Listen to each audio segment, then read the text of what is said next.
Hi friends, 69,000 शिक्षक भर्ती में एक बार फिर से आपका स्वागत है। और अब आंसर की वालों को नौकरी मिलने वाली है, जैसा कि मैंने आपको बताया था। ऐसा मैं क्यों कह रहा हूँ, उनको क्या करना होगा जिससे उनको नौकरी मिल जाए, ये भी बात है। देखिए, सचिव सर ने ये कहा था कि 1 नंबर कॉमन देने के लिए केस किया गया था। 1 नंबर कॉमन जो है हमारे द्वारा दे दिया गया है, बाकी जो है प्राधिकरण का काम है। परीक्षा नियामक प्राधिकरण ने जो अपनी तरफ से परीक्षा कराई थी, उस पर जो 1 नंबर कॉमन देने वाली बात थी वो हमारी तरफ से अपडेट कर दिया गया है। अब उस 1 नंबर को पाकर, सपोज करिए, मैं आपको एक आंकड़ा बताता हूँ। सपोज करिए जनरल की लिस्ट 66.5 पर लगी। मैं फॉर एन एग्जाम्पल ले रहा हूँ ये आंकड़ा। अब 66.5 पर यदि सपोज करिए ओबीसी की लिस्ट लगी हुई है। अब यदि 1 नंबर पाकर, है ना, किसी बच्चे का 65.5 था।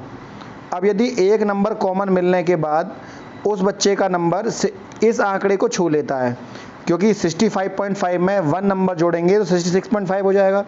अब वो उस मेरिट के अंदर आ गया जिस मेरिट पर बच्चों को नौकरी मिली थी। मैं दोबारा समझाता हूँ आपको। सपोज करिए कि जनरल कैटेगरी की लिस्ट 67 पर लगी है, मैं एग्जाम्पल के लिए ले रहा हूँ। अब किसी के 66 नंबर हैं। वो बच्चा कॉमन नंबर के लिए उसने अप्लाई किया था कि हमें 1 नंबर मिलता, यदि इस क्वेश्चन पर हमें 1 नंबर मिल जाता। कोई किसी भी एनीथिंग, कोई भी क्वेश्चन हो सकता है, what you think in your mind.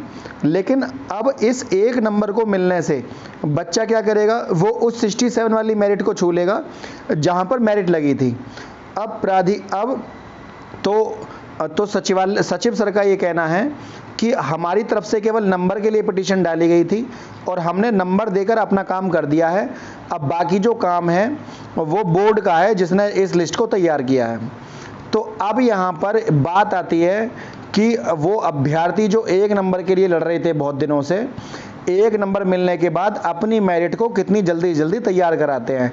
आपको पता है कि बिना मेरिट के तैयार कराए, बिना उनको ये बात बताए कि ये काम आपको करना है, वो उस काम को, सरकारी काम कैसे होता है सबको पता है, मेरे बताने की आवश्यकता नहीं है। केवल केस को जीत जाना महत्ता नहीं रखती। आपको मैंने पहले ही बताया था हाई कोर्ट में उसको जो है डिसमिस कर दिया था जज साहब ने। मैंने आपको यही बताया था, बिल्कुल सटीक जानकारी। और सबसे पहले जानकारी मैं आपको देता हूँ, आंसर की वाले जब तक जो है किसी तरह का प्रयास अपने द्वारा नहीं करते हैं, किसी भी, वो माध्यम कुछ भी हो सकता है, तरीका कुछ भी हो सकता है अपनी बात को कहने का, लेकिन अपनी बात को जो है वहाँ तक पहुँचा दें जहाँ तक उनको वो बात पहुँचानी चाहिए। ठीक है, यदि नौकरी लेनी है। वरना तो आप इलेक्शन के बाद का इंतजार करिए, उसके बाद सरकार जो है कुछ सोचेगी आपके बारे में और कोई सही निर्णय लिया जाएगा। तो ये इम्पोर्टेंट बात थी कि आप जो है जल्दी यहाँ पर देखिए, जो सचिव सर का काम था वो उन्होंने अपना काम कर दिया और कोर्ट को ये बता दिया। अब ये जो है खेला जो हो रहा है 2 लोगों के बीच में है। जो लिस्ट तैयार कराने वाला जो प्राधिकारी है उनके, और सचिव सर ने जो नंबर दिया उसके, दोनों के बीच में जो लिस्ट जो झूल रही है आपकी, इसको आपको तैयार कराना है। कैसे तैयार कराएंगे आपका काम, लेकिन ये बात पक्की है कि जो 1 नंबर मिलकर लिस्ट में आ रहे हैं उनकी नौकरी अब यहाँ पर कंप्लीट हो चुकी है। लिस्ट कैसे तैयार होगी, क्या होगी, या इसके लिए भी अलग से केस करना पड़ेगा, ये अभी जो है काल की गर्त में छुपा हुआ है।